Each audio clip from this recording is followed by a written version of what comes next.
Yun mga boss, luto tayo burger steak with buttered whole corn. Ito yung mga ingredients mga boss. Homemade beef patty.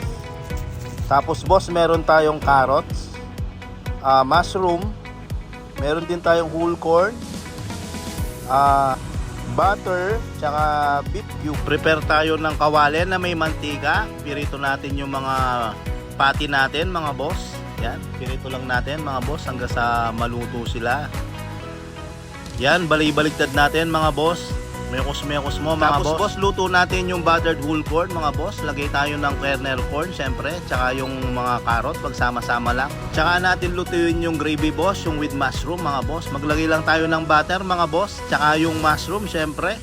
Tapos mekos-mekos na mga boss. Ayun, lagyan natin ng paminta mga bossing. Tapos lagay natin yung slurry mga boss. Tapos beef cube, bawi. Lagay din tayo ng 2 kutsarang toyo mga boss. Tapos mga boss, mekos-mekos mo lang.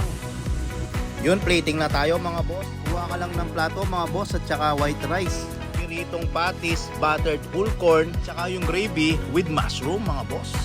Nyamanaken, sake. Yun mga boss, takmanan ng boss lengwa mga boss. So ita, first bite para sa inyo mga boss ko. Dahil salamat mga boss, kayong suporta ang po kayong pamanalbe mga boss. Kung hanggang na mo po kayo yung video mga boss, thank you po.